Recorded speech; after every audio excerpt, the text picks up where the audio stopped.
Ayuhal hadirun rahimakumullah, usikum wa nafsi bitaqwallah la'allakum turhamun. Qala Allah Ta'ala fi kitabihil karim, a'udzu billahi minasy syaithanir rajim.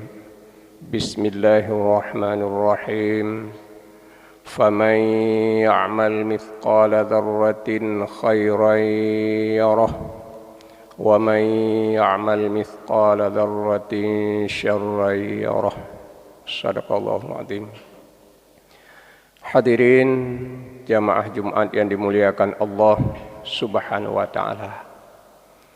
Allah berfirman, barang siapa melakukan amal kebajikan sekecil apapun, Allah akan melihatnya dan Allah memperlihatkannya kepada kita. Dan barang siapa melakukan amal kejahatan sekecil apapun, juga Allah akan melihatnya dan Allah perlihatkan kepada kita. Artinya, amal yang kita laksanakan kepada Allah setiap saat, ada yang disebut amal-amal kecil. Allah menyebutnya mithqala dzarrah, ubedoipe, amal yang kecil. Ada juga amal-amal yang besar. Sudah menjadi kebiasaan, adat, tabiat kita di dalam mengumpulkan amal kita sebanyak-banyaknya nanti di hadapan Allah, kita selalu mendahulukan dan mengutamakan amal-amal yang kita anggap besar. Bahkan kadang-kadang kita remehkan amal-amal yang kita anggap kecil. Amal yang besar, kalau dalam persoalan infak atau sedekah umpamanya membangun masjid, satu masjid kita bangun sendiri, ini menurut kita amal besar. Kita memberikan sedekah bukan satu orang miskin, tapi kadang-kadang kita membangun rumah yatim piatu ataupun yayasan, kita memberikan makan fakir miskin dan anak yatim sebanyak-banyaknya. Ini kita anggap amal besar. Tapi luput daripada perhatian kita, bahkan kita remehkan kalau seumpamanya memberikan sepotong roti kepada seekor kucing umpamanya. Ini adalah hal yang sangat sederhana sekali, bahkan kita anggap ini bukan sebagai amal. Maka kebiasaan kita, tabiat kita mendahulukan amal-amal yang besar, meremehkan amal-amal yang kecil, suatu kekeliruan yang amat besar. Karena yang kita cari bukan hanya amal yang banyak, amal yang besar, tapi kita tidak boleh lupa, ada yang kita cari yang lebih besar daripada amal yang besar, yaitu keridhaan Allah. Jadi di dalam beramal, pertama sekali boleh mengumpulkan amal sebanyak-banyaknya, sebesar-besarnya, tapi kita jangan lupa juga yang kita cari keridhaan Allah.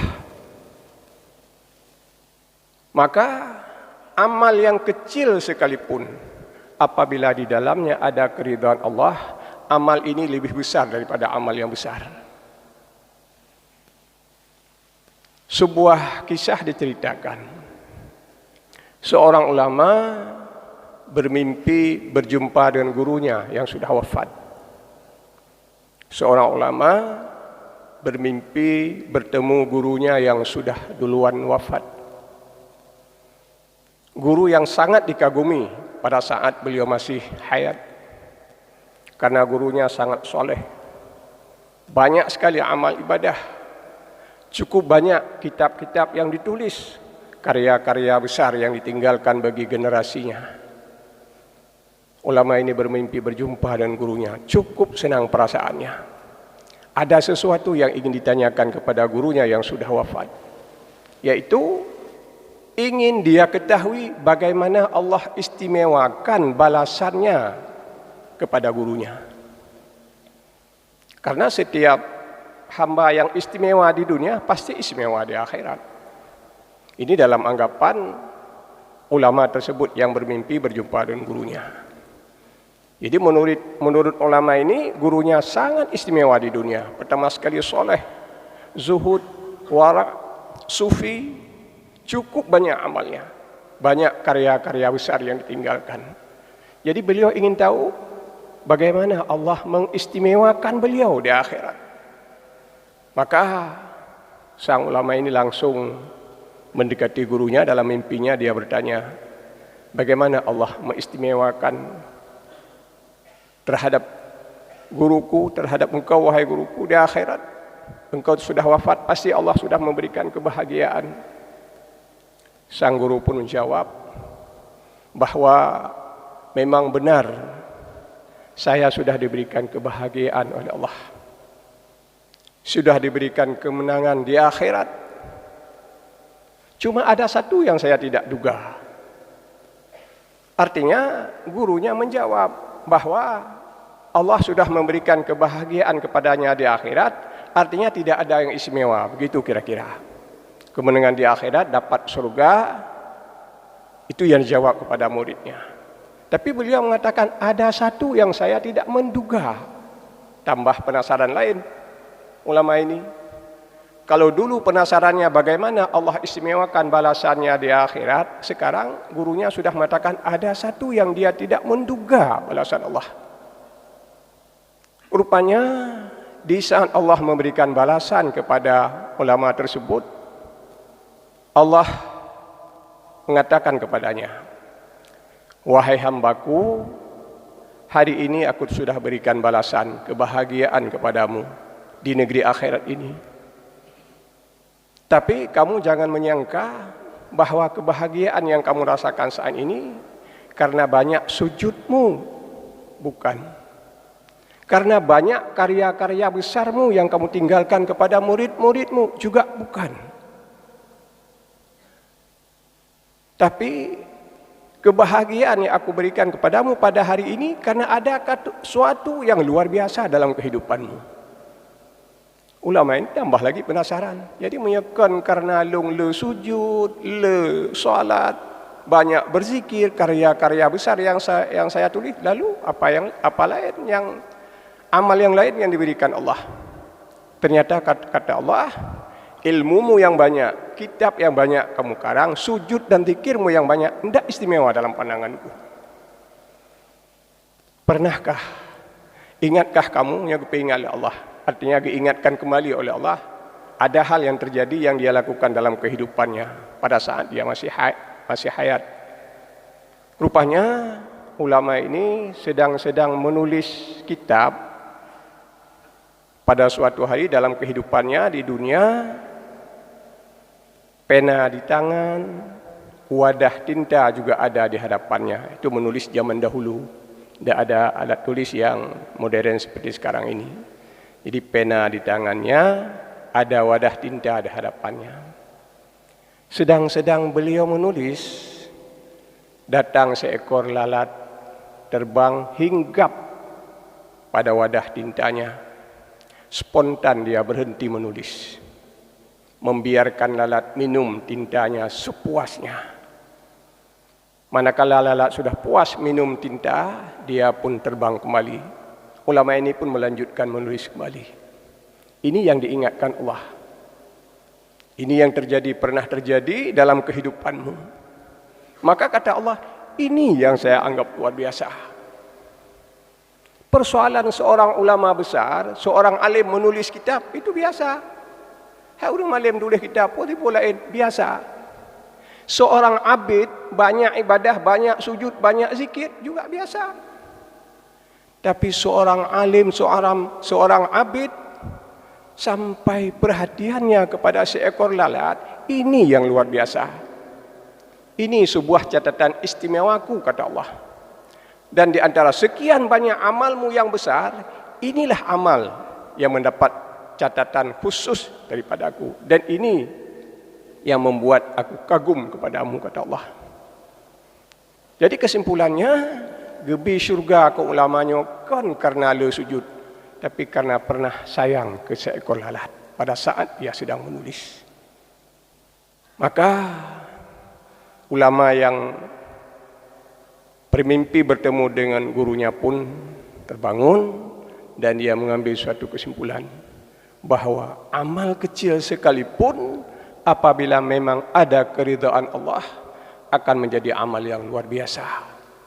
Maka dalam hal ini Syekh Zainul Abidin Ali bin Husain mengtausiahkan kita. Beliau mengatakan, Innallaha khabba'a thalathan fi salasin. Allah menyembunyikan 3 perkara di dalam 3 perkara. Yang pertama, khabba'a ridhahu fi ta'atih.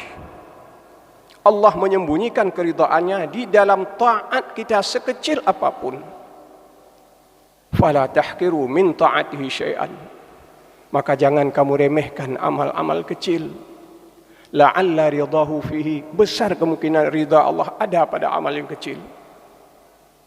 Kemudian yang kedua kata beliau, wa khabba'a suhtahu fi maksiyatih. Allah sembunyikan kemurkaannya pada maksiat kecil. Fala tahqiru min maksiyatihi syai'an. Maka jangan kamu remehkan maksiat kecil. La'alla suhtuhu fihi. Kemungkinan murka Allah ada dalam maksiat yang kecil. Hadirin yang muliakan Allah Subhanahu wa taala. Maka di satu sisi kita sangat mengharapkan amal kita banyak, tapi di sisi lain kita tidak boleh lupa amal kecil yang ada keridhaan Allah jauh lebih besar daripada amal yang besar yang kadang-kadang tidak ada keridhaan Allah.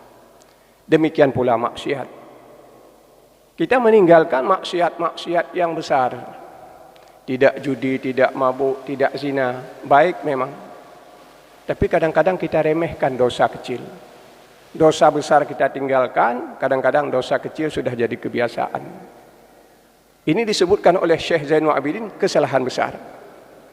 Kadang-kadang dosa kecil yang kita lakukan, di situ Allah sembunyikan kemurkaannya. Dosa kecil yang dimurkai Allah menjadi dosa besar. Yang ketiga, tausiah Syekh Zainul Abidin, wa khabba'a wilayatahu fi makhlukih. Allah menyembunyikan kewaliannya pada makhluknya.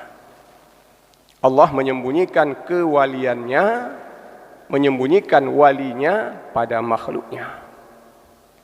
Kita sering mendengar waliullah. Kalau bahasa kita sering kita sebut aulia.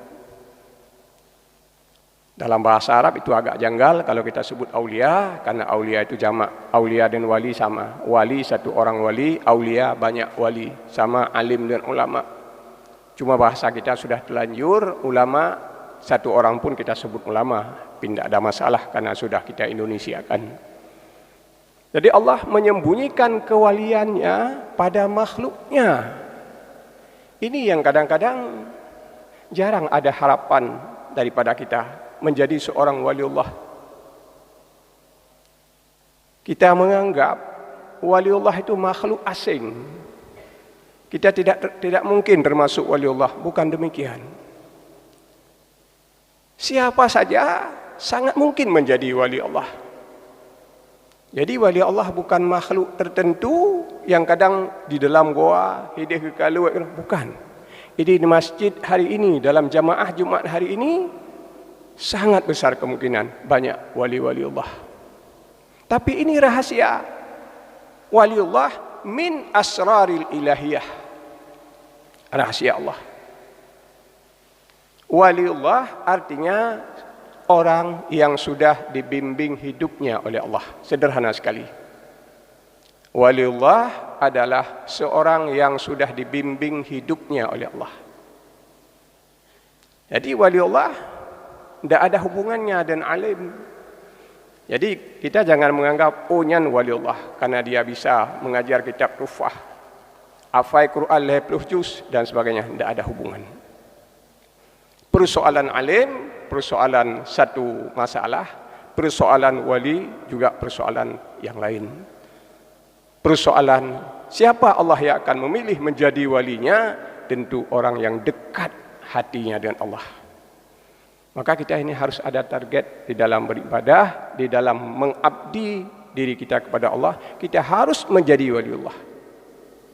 Allahu waliyu, saya ulangi atau lembu hati, Allah menjadi wali bagi orang-orang yang beriman, dan orang-orang yang tidak beriman walinya adalah syaitan. Jadi Allah menjadi wali kita, kita juga menjadi wali Allah. Artinya orang yang bersih hati, dekat hati dengan Allah, Allah akan memilih orang tersebut menjadi walinya, sehingga kehidupannya dibimbing oleh Allah. Tidak mungkin lagi melenceng amalnya, perbuatannya sehari-hari tidak akan melenceng. Kalau dalam kitab disebutkan, orang yang sudah menjadi wali Allah ibarat hewan yang sudah diberikan tali. Menyagitanya yang hanaji ke wali Allah lagi kameng tu. Makan apa yang kita dapat, tupo yang nana leung, tupo na makanan, pisang goreng orang sekalipun, nyai pajuh li kameng yang lepas. Tapi kambing yang sudah ada tali di lehernya, ini sudah terbimbing jalannya. Watena makanan yang hanya mengganggu orang lain, hanya merugikan orang lain, makan. Di saat yang mengganggu orang lain, nyai tarik dalam oleh pobek pajuhnya. Demikianlah orang-orang yang sudah mendapat bimbingan Allah. Seluruh kegiatannya, seluruh amal di dalam kehidupannya sudah diatur oleh Allah Subhanahu wa taala. Hadirin yang mulia, marilah kita berkesimpulan daripada nasihat Syekh Zainul Abidin. Yang pertama sekali, di dalam kita mengumpulkan amal sebanyak-banyaknya kepada Allah, jangan kita remehkan amal-amal kecil. Sangat mungkin dalam amal kecil ada keridhaan Allah. Yang kedua, kita selalu menghindarkan diri daripada dosa-dosa besar. Tapi jangan kita remehkan dosa kecil. Dosa kecil juga apabila sudah ada kemurkaan Allah akan menjadi dosa besar. Dan yang ketiga, Allah semuanya memberikan kesempatan kepada hambanya untuk menjadi walinya. Maka marilah sama-sama kita membersihkan hati di hadapan Allah, hati dan Allah Subhanahu wa taala. Mudah-mudahan kita menjadi walinya. Amin ya rabbal alamin.